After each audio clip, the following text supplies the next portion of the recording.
Welcome back दोस्तों, कैसे हैं आप सब लोग। होप सो आप लोग बहुत ही अच्छे होंगे। तो आज की क्लास शुरू करते हैं। तो आज की क्लास में हम क्या पढ़ेंगे? आज की क्लास में पढ़ेंगे हम फंक्शन ऑफ मैनेजमेंट। ठीक है, अगर आपने मेरी लास्ट क्लास देखी होगी तो मैंने उसके अंदर लेवल्स ऑफ मैनेजमेंट करा दिए थे, चैप्टर नंबर 1 क्लास नंबर 12 के, क्लास 12 चैप्टर नंबर 1। तो इसमें हम फंक्शंस ऑफ मैनेजमेंट पढ़ेंगे। तो फंक्शन ऑफ मैनेजमेंट क्या होते हैं? देखो, मैनेजमेंट के कुल 5 फंक्शन होते हैं और इन्हीं सारे फंक्शंस पे आपकी जो पूरी मैनेजमेंट की बुक है ये बेस्ड है। यानी कि अब आपको जो भी चीजें मैनेजमेंट में आगे पढ़नी है वो यही पढ़नी है। ठीक है, तो 5 फंक्शन कौन कौन से हैं? Planning, organizing, staffing, directing, controlling. ये सारे फंक्शंस है मैनेजमेंट को। इसको हम प्रोसेस ऑफ मैनेजमेंट भी कहते हैं। क्या कहते हैं? Process of management. ठीक है, अब आपकी जो फर्स्ट बुक है वो इसी के ऊपर पूरी बेस्ड है। प्लानिंग का पूरा चैप्टर है, ऑर्गेनाइजेशन का चैप्टर है, स्टाफिंग का चैप्टर है, डायरेक्टिंग का चैप्टर है, कंट्रोलिंग का चैप्टर है। ठीक है, तो इस लेक्चर में हम इसका एक ओवरव्यू लेंगे, लेकिन आगे के चैप्टर्स में इनको डिटेल में पढ़ेंगे। तो आइए शुरू करते हैं। सबसे पहले हम पढ़ क्या रहे हैं? हम पढ़ रहे हैं फंक्शन ऑफ मैनेजमेंट, जिसको हम प्रोसेस ऑफ मैनेजमेंट भी कहते हैं। क्या कहते हैं? Process of management. इसमें कौन कौन से आते हैं? सबसे पहले आता है प्लानिंग, उसके बाद क्या आता है? ऑर्गेनाइजिंग, फिर आता है स्टाफिंग, उसके बाद आता है डायरेक्टिंग और लास्ट में आता है कंट्रोलिंग। और कंट्रोलिंग के बाद दोबारा क्या आता है? प्लानिंग। ठीक है, कंट्रोलिंग के बाद दोबारा क्या आता है? प्लानिंग। यानी कि देखो, ये जो फंक्शन चल रहा है या मैं कहूं जो प्रोसेस चल रहा है ये कॉन्टिन्यूस प्रोसेस है। यानी planning, organizing, staffing, directing, controlling, controlling के बाद फिर प्लानिंग, फिर ऑर्गेनाइजिंग, स्टाफिंग। यानी कि ऐसा नहीं कि एक बार कर दिया हो गया, ये कॉन्टिन्यूसली चलता रहता है। ठीक है, चलो तो सबसे पहले हम देखते हैं प्लानिंग के बारे में। लेकिन इसको हम समझेंगे, यानी ये पूरा जो फंक्शन है इसको हम कैसे समझेंगे? हम समझेंगे एक एग्जाम्पल के थ्रू। कैसे समझेंगे? एक एग्जाम्पल के थ्रू। चलो तो मानते हैं आप और आपके दोस्त हैं, यानी फ्रेंड्स ने मिलकर सोचा कि एक बिजनेस शुरू करते हैं। क्या बिजनेस शुरू करते हैं? हमने सोचा कि शर्ट मैन्युफैक्चरिंग का बिजनेस शुरू करते हैं, यानी शर्ट हम बनाएंगे भी और बेचेंगे भी। ठीक है, तो चलो अब क्या करेंगे बताओ? शर्ट बनाने से पहले ठीक है आपको क्या करनी पड़ेगी? प्लानिंग करनी पड़ेगी, क्योंकि देखो आपको शर्ट बनानी भी है और बेचनी भी है, तो आपको प्लानिंग करनी पड़ेगी। बिना प्लानिंग के कोई भी चीज नहीं होती। यहाँ तक कि जब आप स्टडी भी करते हो तो भी उसकी प्लानिंग करनी पड़ती है। तो सबसे पहले क्या करेंगे? सबसे पहले हम प्लानिंग करेंगे। तो प्लानिंग में 2 काम करेंगे। कितने काम करेंगे? 2 काम करेंगे। हम क्वेश्चन पूछेंगे। क्या पूछेंगे? कि क्या करना है। ठीक है, अब देखो, अब ऑब्वियस है शर्ट मैन्युफैक्चरिंग कंपनी तो शर्ट बनाएंगे, लेकिन उसमें बहुत सारे क्वेश्चंस आते हैं। ठीक है, और दूसरा क्वेश्चन आता है कि कौन करेगा। यानी कि प्लानिंग में 2 क्वेश्चन आए कि क्या करना है, दूसरा कौन करेगा। तो क्वेश्चन क्या क्या है? सबसे पहले कि भाई हमें करना क्या है। तो हमने सोचा, यानी प्लानिंग बनाई कि भाई पूरे साल भर में कितनी शर्ट्स मैन्युफैक्चरिंग करेंगे? 1 लाख शर्ट्स मैन्युफैक्चरिंग करनी है। ठीक है, उसके साथ साथ जिसकी कॉस्ट, यानी कि हम प्लानिंग कर रहे हैं कि हमारी कॉस्ट जो है 15 लाख तक आनी चाहिए, 15 लाख से ज्यादा नहीं होनी चाहिए, यानी ऊपर नीचे थोड़ी हो सकती है लेकिन 15 लाख तक होनी चाहिए। ये कब कर रहे हैं? ये हम बिजनेस शुरू कर चुके हैं, लेकिन अभी प्रोडक्शन शुरू नहीं करी। प्रोडक्शन शुरू करने से पहले कर रहे हैं, यानी कंपनी अपनी बना ली, बिजनेस खोल लिया, सारी चीजें हो गई। अब हम आगे के अपने प्लान बना रहे हैं कि पूरे साल भर के या फिर उससे भी आगे के लॉन्ग टर्म के प्लान हमारे क्या क्या होंगे। उसके बाद क्वालिटी अच्छी होनी चाहिए। उसके बाद लॉन्ग टर्म में कस्टमर बनाने हैं, यानी कि हमें इतनी अच्छी क्वालिटी देनी है, इतनी अच्छी सर्विस देनी है कि हमारे लॉन्ग टर्म के कस्टमर बने। उसके साथ साथ प्रॉफिट अर्न करना है। ठीक है, और बिजनेस को ग्रो भी करना है, यानी आने वाले 1 साल, 2 साल, 5 साल, 10 साल के अंदर में बिजनेस को ग्रो करना है। तो ये कब कर रहे हैं? ये हम शुरू में सबसे पहले बैठ के प्लानिंग कर रहे हैं। तो प्लानिंग कौन करता है? प्लानिंग करता है बिजनेस के ओनर जो होते हैं। और बिजनेस के ओनर कौन होते हैं? जो बिजनेस के मालिक होते हैं। ठीक है, जैसे कंपनी में जो शेयर होल्डर होते हैं वो मालिक होते हैं। ठीक है, अच्छा, वो कंपनी को चलाने वाले लोग होते हैं वो कौन होते हैं? Board of director. ऐसे पार्टनरशिप में पार्टनर होते हैं, प्रोप्राइटरशिप में जो प्रोप्राइटर होता है वो होता है। ठीक है, तो हमने एग्जांपल क्या लिया? हमने एग्जांपल लिया कि आप सब फ्रेंड्स ने मिलकर एक बिजनेस खोला है, तो आप सारे फ्रेंड्स उसके ओनर हैं और आप सब मिलकर सबसे पहले बैठ के ये प्लानिंग कर रहे हैं। ठीक है, सबसे पहले हमने क्या करा? प्लानिंग में 2 चीजें पूछी कि क्या करना है और कौन करेगा। तो ये सारे क्वेश्चन हमने उसमें डाले। ठीक है, अब हमने क्या लिखा? What is to be done और What is to be done and from whom is to be done, यानी कि क्या करना है और कौन करेगा। ठीक है, तो यानी हमने प्लानिंग तो कर ली। अब प्लानिंग में सब लोग आपस में मिलकर डिसाइड कर लेंगे कि भाई मैं मैन्युफैक्चरिंग डिपार्टमेंट संभालूंगा, मैं परचेज डिपार्टमेंट संभालूंगा, मैं मार्केटिंग संभालूंगा। सबने अपने काम बांट लिए, यानी कि 2 क्वेश्चन के आंसर दिए कि करना क्या है और कौन करेगा। ठीक है, चलो अब इसको पढ़ते हैं। क्या लिखा है देखो, कह रहा planning is the function of determining. ठीक है, हम क्या कर रहे हैं? ये फंक्शन है जिसमें डिटरमाइन कर रहे हैं। क्या डिटरमाइन कर रहे हैं? In advance. एक बार बताओ, बिना एडवांस के तो प्लानिंग हो नहीं सकती। ऐसा तो तुमने काम कर लिया उसके बाद प्लानिंग हो रही है, नहीं। काम करने से पहले प्लानिंग होती है, इसलिए क्या है? ये एडवांस। ठीक है, क्या कह रहा है? What is to be done, यानी कि 2 क्वेश्चन कि क्या करना है, दूसरा who is to do it, यानी ये कौन करेगा। ठीक है, यानी कि प्लानिंग में 2 क्वेश्चन हुए, एक तो कौन क्या करना है, दूसरा कौन करेगा। ठीक है, अब इसमें करते क्या है? हम सेटिंग गोल्स इन एडवांस। ठीक है, जैसे कि भाई हमने साल के शुरू के अंदर अपने गोल बना लिया कि 1 लाख शर्ट तो मैन्युफैक्चरिंग करनी है, and developing a way, of achieving them effectively and efficiently. और इस तरीके से हम काम करेंगे, इस तरीके से हम काम करेंगे कि हमारे 1 लाख यूनिट बन के तैयार हो जाए इफेक्टिवली और एफिशिएंटली। अब इफेक्टिवली एफिशिएंटली क्या होता है, इसके लिए आप मेरा लेक्चर नंबर 1 देख सकते हो, ठीक है। चलो, तो यानी कि हमने क्या करा, हमने सबसे पहले प्लानिंग करी। आप फ्रेंड्स ने मिलकर एक बिजनेस खोलने की सोची। क्या सोचा कि भाई आप शर्ट मैन्युफैक्चरिंग करेंगे और शर्ट का प्रोडक्शन सेल भी करोगे। तो उसके लिए आपने प्लानिंग करी। तो प्लानिंग के लिए आपने 2 क्वेश्चन पूछे। सबसे पहले आपने पूछा कि क्या करना है, यानी कि what is to be done. दूसरा, कौन करेगा, यानी who is to be done. तो हमने ये सारे क्वेश्चंस आपने बनाए, मैं कहूँ ये हमने अपने गोल्स सेट करे, ठीक है। चलो, अब प्लानिंग तो हो गई, यानी हमने प्लानिंग कर ली, बिजनेस हमारा बन चुका है, प्लानिंग हो चुकी है। अब हमें क्या करना है, अब हमें ऑर्गेनाइजिंग करनी है। क्या करना है, हमारा सेकंड स्टेप क्या, ऑर्गेनाइजिंग। अब ऑर्गेनाइजिंग का मतलब क्या होता है, ठीक है, हमें नहीं पता ऑर्गेनाइजिंग का मतलब क्या होता है। हमने तो कितना बिजनेस शुरू कर लिया, एक्टिविटी लगा ली।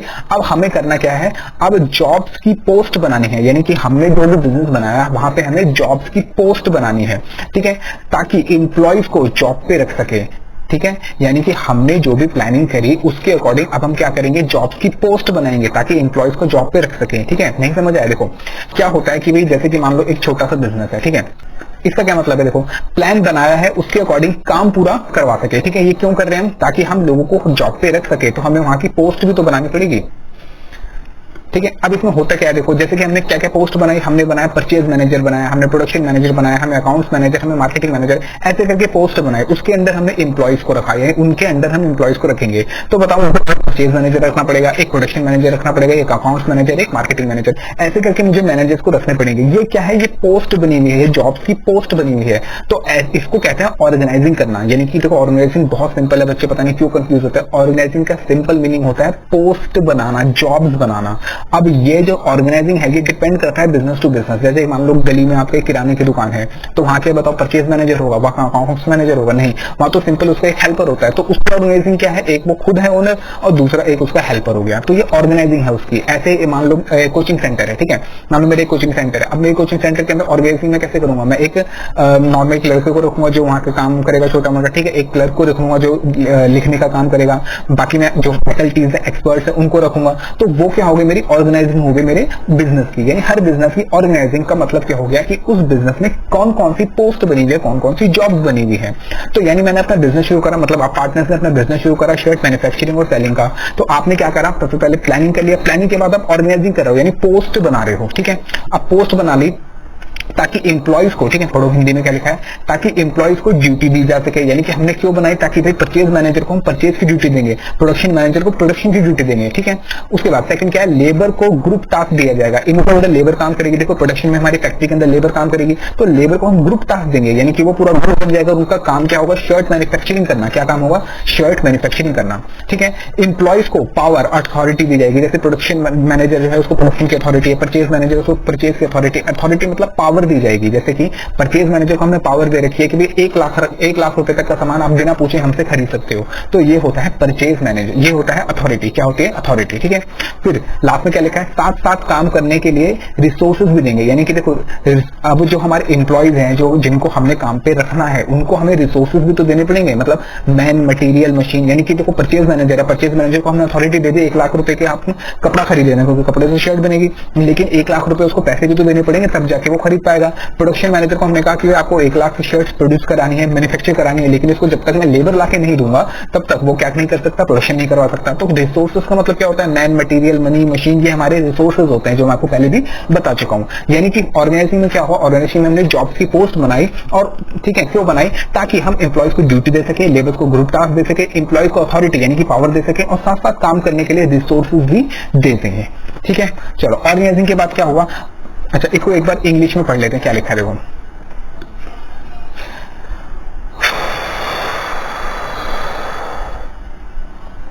देखो कह रहा है it is the management function of assigning duties, यानी कि जो हम एम्प्लॉयज को रखेंगे उनको ड्यूटी बता देंगे। ग्रुपिंग टास्क, यानी कि जो लेबर है एम्प्लॉयज हम उनको ग्रुप बना देंगे कि भाई इस ग्रुप के लोग ये काम करेंगे, इस ग्रुप के लोग ये काम करेंगे, यानी ग्रुपिंग टास्क हो गया। एस्टैब्लिशिंग अथॉरिटी, यानी सबको अथॉरिटी मतलब पावर दे दी जाएगी, और साथ साथ एलोकेटिंग रिसोर्सेज, उनको रिसोर्सेज भी दे दिए जाएंगे काम करने के लिए, ठीक है। अब क्या लिखा है देखो इसमें, required to carry out a specific plan, यानी कि ये क्या करेंगे ताकि हम स्पेसिफिक प्लान को कैरी आउट कर सके। ये प्लानिंग हमने कब करी थी, पहले वाले स्टेप्स में हमने हमने प्लानिंग करी थी। कह रहा once a specific plan has been established, for the accomplishment of an organization goal. कह रहे जब हम एक प्लान बना लेंगे, the organizing function examine the activities. देखो इसने दो चीजें बोली, क्या बोली? एक तो एक्टिविटीज यानी उसमें क्या क्या काम होंगे, यानी कि आप जो बिजनेस करोगे उसमें क्या क्या काम होंगे और क्या क्या उसमें रिसोर्सेज लगेंगे, क्या क्या काम होंगे और क्या क्या रिसोर्सेज लगेंगे required to implement the plan, उस प्लान को करने के लिए, यानी कि आपको किन किन लोगों की जरूरत पड़ेगी उस प्लान को एग्जीक्यूट करने के लिए, उस प्लान को कंप्लीट करने के लिए। तो उसी से ही मुझे लोग डिफाइन करने पड़ेंगे कि भी कौन कौन सी पोस्ट है, कितने मुझे लोग चाहिए होंगे। तो जितने मुझे लोग चाहिए होंगे उनकी मुझे एक पोस्ट डिफाइन करनी पड़ेगी, उसको हम क्या कह रहे हैं? ऑर्गेनाइजिंग। उसको हम क्या कह रहे हैं? ऑर्गेनाइजिंग। कह रहा है it determines what activities and resources are required. ठीक है, अब ये पढ़ो रेड लाइन में जो इंपॉर्टेंट है। It decide who will do a particular task, कौन क्या काम करेगा। परचेज मैनेजर परचेज करेगा, प्रोडक्शन मैनेजर प्रोडक्शन करेगा, अकाउंटिंग मैनेजर अकाउंट्स का काम संभालेगा। ठीक है, where it will be done, यानी कि कहां करा जाएगा, and when it will be done, और कब किया जाएगा। ठीक है, यानी कि तीन चीजें बताई कि it decided Who will do a particular task, एक पर्टिकुलर टास्क कौन करेगा, where it will be done, कहां करा जाएगा, and when it will be done, और कब करा जाएगा। ठीक है, ये ऑर्गेनाइजिंग के अंदर होता है, क्योंकि मैं उसकी ड्यूटीज को बता देता हूँ।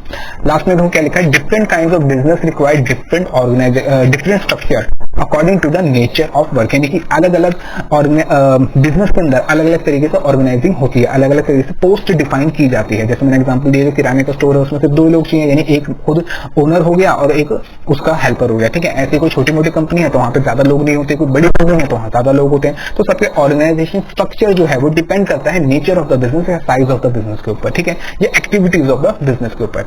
अब इसको डिटेल में आप पढ़ोगे आगे के चैप्टर्स में।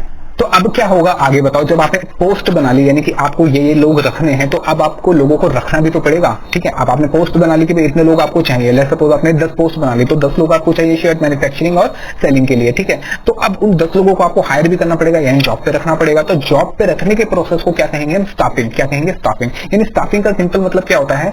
ठीक है, एक बार हिंदी में पढ़ते हैं। अब हमने पोस्ट तो बना ली, अब उन पे लोगों को जॉब पर भी रखना है, यानी कि इसका मतलब है it is finding the right people for the right job, यानी सही इंसान को सही नौकरी पे रखना। ठीक है, अब कोई पर्सन आता है जो आपको कहता है मैं प्रोडक्शन बहुत अच्छी कर सकता हूं, मैंने पहले में काम करा प्रोडक्शन का, मेरा बहुत अच्छा एक्सपीरियंस है, मुझे आप प्रोडक्शन मैनेजर पे रख सकते हो, और मैंने उसको डाल दिया मार्केटिंग में कि जाओ जाके सामान बेचो, तो वो काम कर सकता है? ढंग से नहीं कर सकता। तो जहां पे जिसकी स्पेशलिटी एक्सपर्टीज है वहां पे हम उस पर्सन को रखेंगे, यानी it is finding the right people for the right job. ठीक है, इसका क्या मतलब है आओ पढ़ते हैं। तरह क्या लिखा है, कह रहा है a very important aspect of management is to make sure that right people with the right qualification, सही लोग सही क्वालिफिकेशन के साथ are available at the right place, सही जगह पे होने चाहिए, and times to accomplish the goals of the organization. ठीक है, और उनसे ही हम अपने ऑर्गेनाइजेशन गोल्स को अचीव करवाएंगे। जैसे हमारे गोल कहते हैं कि भाई हमने एक साल में 1 लाख की शर्ट बनानी है और बेचनी है। ठीक है, हमारा दूसरा गोल क्या था कि भाई कम से कम ज्यादा से ज्यादा 15 लाख की कॉस्ट आनी चाहिए, थोड़ा बहुत ऊपर नीचे हो सकता है। फिर क्या कह रहा है, it is also known as human resource, क्योंकि यहाँ पे हमें लोगों को रखना पड़ता है। एचआर, ठीक है, इसी को एचआर कहते हैं। आपने कभी सुना होगा कि ये यहाँ पे एचआर है, यहाँ पे एचआर है, ह्यूमन रिसोर्स, तो ये एचआर का काम होता है, एचआर मैनेजर होता है। ठीक है, function and it involves activities such as recruitment, selection, placement and training of personnel। ठीक है, इसमें कौन कौन सी एक्टिविटी आती है? इसमें रिक्रूटमेंट आता है, सिलेक्शन आता है, प्लेसमेंट आता है, and training of personal. Personal मतलब जिनको हम लोग, पर्सनल मतलब लोग, पर्सनल कौन होते हैं? लोग, जिनको हमें नौकरी पर रखना है, इसको कहते हैं लोग। पर्सनल का मतलब होता है लोग। ठीक है, तो अब recruitment, selection, placement and training of personal ये हम पढ़ेंगे आगे। ठीक है, मैं बताया तो रिक्रूटमेंट का मतलब होता है जब हम किसी पर्सन को जॉब पे मतलब बुलाते हैं और उनका इंटरव्यू लेते हैं, वो रिक्रूटमेंट होती है। सिलेक्शन फिर उसमें से सिलेक्ट करा जाता है, फिर सेलेक्ट करने के बाद उनको प्लेसमेंट दी जाती है कि कौन सा पर्सन। ठीक है, प्लेसमेंट करने के बाद उनको ट्रेनिंग भी दी जाती है कि आपको इस तरीके से काम करना है। ठीक है, अगर आप में से किसी ने अगर ये क्या कहते हैं डोमिनोज या मैकडी या पिज्जा हट की अगर जॉब करी है तो आपको पता होगा कि यही प्रोसेस होता है उनका स्टाफिंग का, जॉब पे रखने का। आपको वो बुलाते हैं, ठीक है, आपका इंटरव्यू होता है, रिक्रूटमेंट होती है, फिर आपकी सिलेक्शन होती है, फिर आपकी प्लेसमेंट होती है, फिर आपको वहां ट्रेनिंग भी दी जाती है। तो ऐसे करके जो ये प्रोसेस होता है इसको हम क्या कहते हैं? स्टाफिंग। क्या कहते हैं इसको? स्टाफिंग। चलो, तो अब हमने क्या करा, हमने अभी तक क्या करा, हमने सबसे पहले अपने शर्ट मैन्युफैक्चरिंग का बिजनेस खोलना था। ठीक है, तो उसके लिए हमने प्लानिंग कर ली। प्लानिंग के बाद हमने क्या करा, हमें 10 लोग चाहिए थे, तो हमने उसके ऑर्गेनाइजेशन स्ट्रक्चर बना लिया। फिर उसके बाद हमने इंटरव्यू करके, रिक्रूटमेंट करके, सिलेक्शन करके, प्लेसमेंट करके हमने स्टाफिंग करी। हमने क्या करी? स्टाफिंग, यानी हमने लोगों को रख लिया। अब हमने लोगों को रख लिया। अब जब लोगों को रख लिया तो क्या होगा, जब लोगों को रख लेंगे तो काम शुरू हो जाएगा, यानी अब हमारा काम शुरू हो गया, लोग आ गए, एम्प्लॉइज भी आ गए, लेबर भी आ गए। अब उनको डायरेक्शन देनी पड़ेगी, उनको दिशा दिखानी पड़ेगी। ठीक है, एक बार हिंदी में पढ़ो क्या लिखा है, कह रहा है कि नाउ जिन एम्प्लॉयज एंड लेबर्स को जॉब पे रखा है उनको कॉन्टिन्यूसली डायरेक्शन यानी दिशा दिखानी पड़ेगी कि हमारे लिखा है पर ये हमारे हैं, बिजनेस के क्या क्या ऑब्जेक्टिव है और उन्हें कैसे अचीव करना है। यानी कि देखो, जब हम उनको जॉब पे रख लेंगे, उनको ट्रेनिंग दे देंगे, तो हमें बार बार उनको बताना पड़ेगा कि भाई हमें 1 लाख शेयर बनानी है, हमारी कॉस्ट 15 लाख होनी चाहिए, 1 लाख शेयर बनानी है, कॉस्ट ज्यादा से ज्यादा 15 लाख होनी चाहिए। ये बार बार क्यों बताना पड़ेगा? क्योंकि ह्यूमन टेंडेंसी होती है, हम चीजें भूल जाते हैं, हम कंफर्ट में आ जाते हैं। ठीक है, जैसे कि अभी आप कंफर्ट में हो, अभी आपके स्कूल नहीं खुल रहे, अभी आप क्लास में नहीं जा रहे, तो आप घर पे कंफर्ट में बैठे हो, लेकिन जब आपके तो ऐसे ही एम्प्लॉयज और लेबर्स को भी हमें बार उनको बताना पड़ता है, मोटिवेट करना पड़ता है, इन्फ्लुएंस करना पड़ता है कि भाई आपको काम करना है, ये काम अच्छे से करना है, ये काम अच्छे से करना है। तो उसको कहते हैं डायरेक्शन देना, यानी उनको दिशा दिखाना। ठीक है, चलो आओ पढ़ते हैं क्या लिखा है। कह रहा है इट इन्वॉल्व लीडिंग, यानी कि उनको लीड करना, यानी कि हम आगे चलेंगे वो पीछे पीछे चलेंगे, लीडिंग। एंड इन्फ्लुएंसिंग मतलब उनको बिहेवियर को इन्फ्लुएंस करना, यानी कि उनको पॉजिटिव वे के अंदर बताना कि भाई बिजनेस के फायदे में आपका फायदा है। ठीक है, यानी आप अच्छा काम करोगे तो आपको प्रमोशन मिलेगा, आपकी सैलरी बढ़ेगी, आपको इंसेंटिव मिलेगी। ठीक है, तो ये सारी चीजें। मोटिवेटिंग, उनको मोटिवेट करना, इसका अलग से चैप्टर बना हुआ है। मोटिवेट मतलब कि वो अच्छे से काम कर सके। Employees to perform the task assign to them, यानी कि वो काम करना जो उनको दिया गया है। कह रहा है this required stability and atmosphere. देखो बहुत important, this required stability and atmosphere.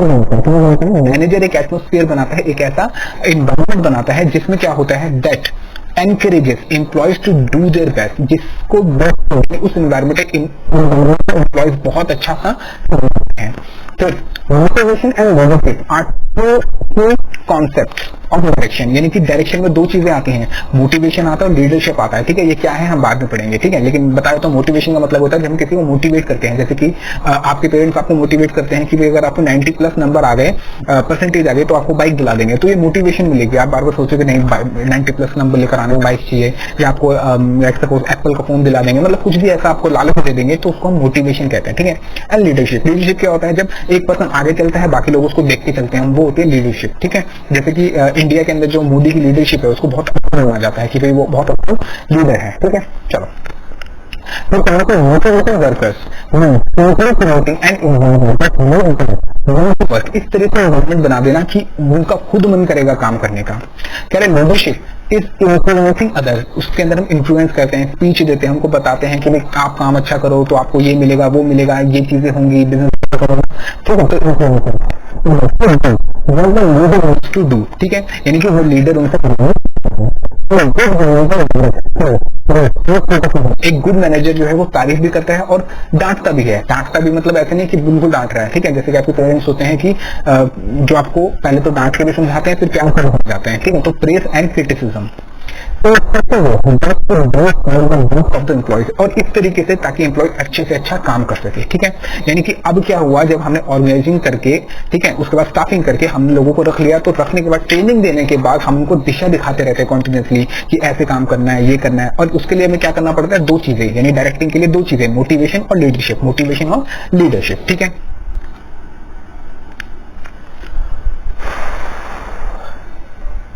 चलो अब डायरेक्शन भी खत्म हो गई, यानी हम कंटिन्यूसली डायरेक्शन उनको दिखा रहे हैं। तो लास्ट फंक्शन आता है हमारा कंट्रोलिंग। अब कंट्रोलिंग बहुत इंपॉर्टेंट फंक्शन है और बहुत ही मतलब ये लगा लो कि बहुत ज्यादा इंपॉर्टेंट फंक्शन है हमारा। ठीक है, इसमें हम क्या करते हैं, देखो हिंदी में पढ़ो क्या लिखा है। इस प्रोसेस में हमने जो प्लानिंग की थी, अब यहाँ ये देखेंगे कि प्लान के अकॉर्डिंग काम हो रहा है या नहीं हो रहा, तो क्यों नहीं हो रहा। ठीक है, और नहीं हो रहा तो क्यों नहीं हो रहा। यानी कि देखो क्या है, बहुत सिंपल है। भाई जब हमने शुरू के अंदर प्लान बनाया, जब हमने शुरू में प्लान बनाया, ठीक है, तो भाई प्लान बनाने के बाद हम उसको चेक भी तो करना पड़ेगा कॉन्टिन्यूस बेसिस पे कि भाई हमने सोचा था 1 लाख यूनिट बनाएंगे। ठीक है, तो 1 लाख यूनिट बनाएंगे तो हर महीने इतने इतने यूनिट बनने चाहिए। तो हम चेक करते रहेंगे कि हर महीने इतने इतने यूनिट बन रहे हैं नहीं बन रहे। हमारी कॉस्ट 15 लाख आनी चाहिए थी, हमारी कॉस्ट उस अकॉर्डिंग हो रही नहीं हो रही, हमारे व्यूअर पे ढंग से काम कर रहे नहीं कर रहे, क्वालिटी उस अकॉर्डिंग हो रही नहीं हो रही। यानी कि हम कर क्या रहे हैं, हम कंट्रोल कर रहे हैं। आपके पेरेंट्स आपको बार बार आकर देखते रहते थे, आप पढ़ रहे नहीं पढ़ रहे, आप नहीं कर रहे, वो क्या कंट्रोलिंग है। तो यानी कि पूरा ही नहीं हो रहा, उसको कहते हैं कंट्रोलिंग। ठीक है, एक बार फिर पढ़ो। इस प्रोसेस में थी जो पहले फर्स्ट में प्लानिंग की थी, अब यहाँ ये देखेंगे कि प्लान के अकॉर्डिंग काम हो रहा है या नहीं, और नहीं हो रहा तो क्यों नहीं हो रहा, यानी कि प्लान बना लिया, प्लान के अकॉर्डिंग काम हो रहा है नहीं हो रहा है ये चेक करेंगे, और क्यों नहीं हो रहा वो भी देखेंगे, और अगर नहीं हो रहा तो उन चीजों को करेक्ट करेंगे, उन जो गलतियां हो रही हैं, मिस्टेक्स हो रही है उनको करेक्ट करेंगे। ठीक है, आप पढ़ते हैं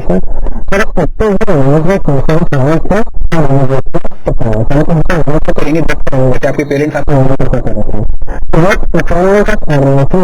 ऑर्गेनाइजेशन के गोल्स जो करी थी वो अचीव हो रही है या नहीं हो रही। ठीक है,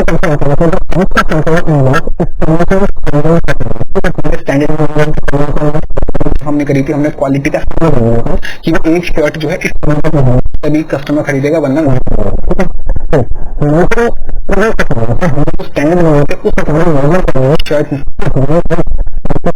उस अकॉर्डिंग शर्ट देखेंगे तो है या नहीं है, इसमें क्वालिटी प्लानिंग करें तो हम क्या करेंगे तो कंपेयर करेंगे हमने जो स्टैंडर्ड शुरू में बना रखे थे। ठीक है, वाई एनी डेविएशन, यानी कि अगर कोई डेविएशन है, अगर कोई स्टैंडर्ड बनाया था और जो हमारा एक्चुअल है उसमें अगर कोई डेविएशन आ रहा है तो फिर हम एक्शन लेंगे कि ऐसा क्यों हो रहा है, तो उसको कहते हैं कंट्रोल, उसको कहते हैं कंट्रोलिंग। अब बता दें यहाँ पे कि जो क्वेश्चन करते हैं आपकी प्लानिंग है, जहाँ पर वो प्लानिंग करते हैं, ठीक है, उसके लिए कंट्रोलिंग चाहिए। अगर आपने प्लानिंग नहीं करी तो कंट्रोलिंग बेकार है, और अगर कंट्रोलिंग नहीं कर रहे तो प्लानिंग बेकार है।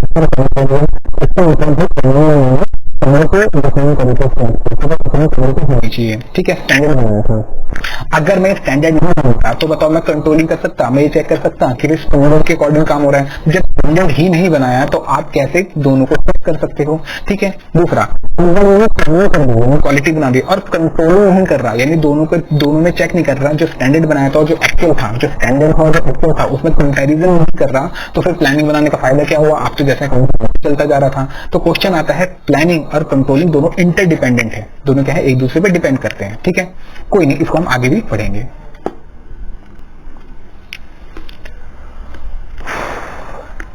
चलो, तो अब क्या करते हैं, हमने सारे फंक्शंस मैनेजमेंट के पढ़ लिए। अब एक बार पे फटाफट से इसकी समरी पढ़ लेते हैं। सबसे पहले आया प्लानिंग, यानी हमने बिजनेस खोलने के लिए प्लानिंग करी।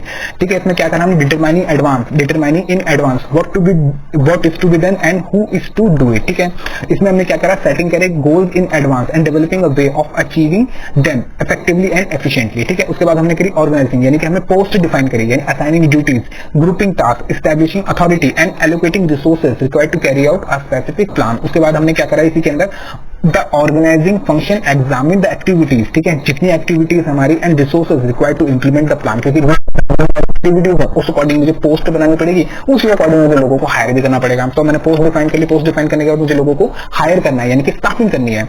तो फाइंडिंग द राइट पीपल, ठीक है, पढ़ो क्या लिखा है, finding the right people for the right job.